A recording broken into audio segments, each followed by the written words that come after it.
Assalamualaikum warahmatullahi wabarakatuh. Perkenalkan, nama saya Afrilia Ali. Dengan NIM 4424211024, kelas B, Prodi S1 Kimia, jurusan Kimia, Fakultas MIPA, Universitas Negeri Gorontalo. Di sini saya akan menjelaskan sistem pencernaan pada manusia. Baik, langsung saja kita masuk pada fungsi makanan bagi tubuh kita. Fungsi yang pertama yaitu sebagai sumber energi. Fungsi kedua yaitu sebagai bahan pembangun tubuh.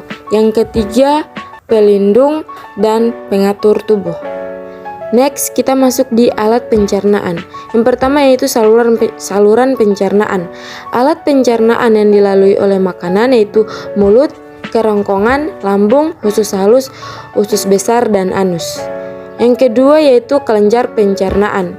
Alat pencernaan yang menghasilkan getah pencernaan yaitu kelenjar ludah, kelenjar lambung, hati, dan pankreas.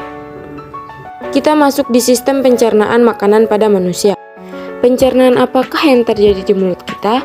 Yang pertama itu pencernaan secara mekanik dengan menggunakan gigi.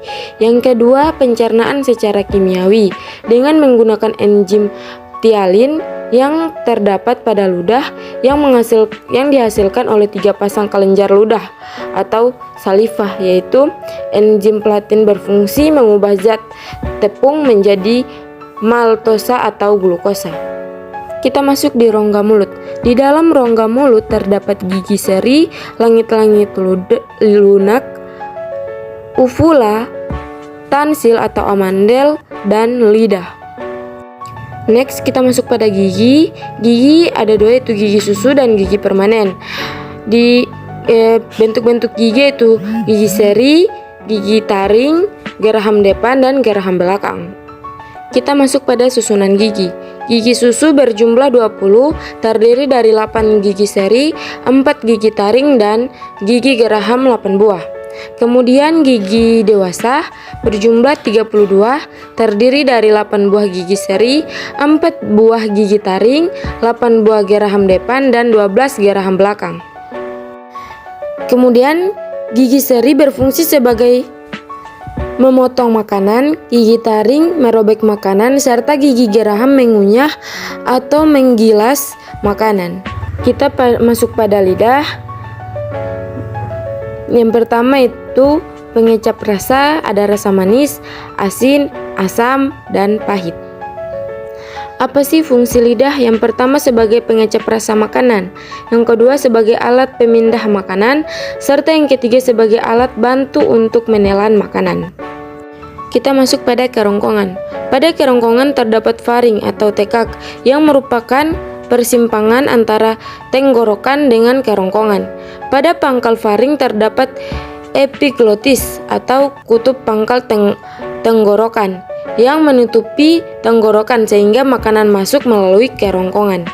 Makanan dari kerongkongan menuju lambung karena adanya gerak peristaltik pada 2/3 bagian bawah kerongkongan.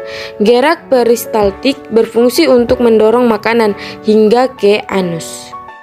Dapat kita lihat di gambar mekanisme gerak peristaltik. Next, kita masuk di lambung. Terdiri dari 3 bagian yaitu kardiak atau bagian atas, fundus atau bagian tengah, dan pilorus atau bagian bawah. Lambung bagian tengah menghasilkan getah lambung yang terdiri atas air, lendir, asam lambung atau HCl, enzim renin, dan pepsinogen. Asam lambung berfungsi untuk membunuh kuman penyakit yang masuk melalui makanan, mengaktifkan pepsinogen menjadi pepsin. Pepsin mengubah protein menjadi pepton. Enzim renin berfungsi untuk mengumpulkan protein susu. Kita masuk di usus halus. Usus halus memiliki panjang 2-7 meter. Terdapat duodenum 25 meter, jejunum 1-2 meter, dan ileum 0,75-4 meter. Di sini ada gambar usus 12 jari. Kita bisa lihat dan memperhatikan gambar tersebut. Maksud dari usus 12 jari yaitu Pada usus 12 jari, duodenum bermuara dua saluran dari kantung empedu dan pankreas. Empedu yang dihasilkan oleh hati berfungsi untuk mengemulsikan lemak. Pankreas menghasilkan enzim tripsin, amilase, dan lipase. Tripsin berfungsi untuk mengubah protein menjadi asam amino. Amilase berfungsi mengubah zat tepung yang telah tercerna sebagian menjadi glukosa. Lipase berfungsi mengubah lemak menjadi asam lemak dan gliserol.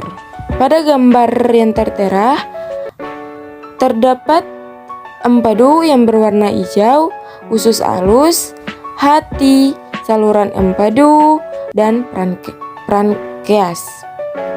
Pada gambar yang tertera di layar ini merupakan gambar jejunum, yaitu banyak villi di usus halus meningkatkan luas permukaan. Luas permukaan usus halus lebih dari 264 meter persegi. Usus besar dan anus. Usus besar ada yang mendatar, naik, turun, kemudian ada rektum, kemudian di bawah sekali ada anus. Kita masuk pada proses dalam usus besar. Ada reabsorpsi, air, garam, mineral, feed simbiotik. Kemudian ada pembusukan, yaitu dekomposis mikrobial. Kemudian pengeluaran atau peristaltik, defekasi atau anus. Kita masuk pada penyerapan sari makanan. Yang pertama, karbohidrat akan diserap oleh glukosa, lemak akan diserap oleh asam lemak dan gliserol, protein akan diserap oleh asam amino, garam mineral akan diserap oleh garam mineral, vitamin akan diserap oleh vitamin. Maksudnya yang pertama, glukosa menjadi asam amino, menjadi garam mineral akan ke pembuluh darah, kemudian asam lemak dan gliserol akan ke pembuluh kil, kemudian ke getah bening. Kita masuk pada materi yang terakhir, yaitu kelainan pada sistem pencernaan. Yang pertama ada kelainan parotitis atau penyakit gondok. Penyakit karena virus menyerang kelenjar air ludah di bagian bawah telinga, kemudian akan membengkak atau membesar. Kelainan yang kedua yaitu exrostomia, penyakit pada rongga mulut yang ditandai dengan rendahnya produksi air ludah. Kondisi mulut yang kering membuat makanan kurang tercerna dengan baik. Kemudian penyakit tukak lambung, yaitu luka pada dinding lambung bagian dalam. Kemudian kelainan apendisitis atau infeksi usus buntu dapat merembet sampai ke usus besar dan menyebabkan radang selaput rongga perut. Kemudian kelainan diare atau mencret, infeksi bakteri maupun protozoa pada usus besar. Kemudian proses penyerapan air di usus besar terganggu dan feses menjadi encer. Kelainan yang terakhir yaitu konstipasi atau sembalit, yaitu penyerapan air di dalam usus besar terjadi secara berlebihan. Akibatnya feses menjadi sangat padat dan keras sehingga sulit untuk dikeluarkan. Baik, itulah video penjelasan dari saya. Apabila ada yang kurang, kembalikan kepada saya, yang benar dari Allah Subhanahu wa taala. Wabillahi taufiq wal hidayah. Wassalamualaikum warahmatullahi wabarakatuh.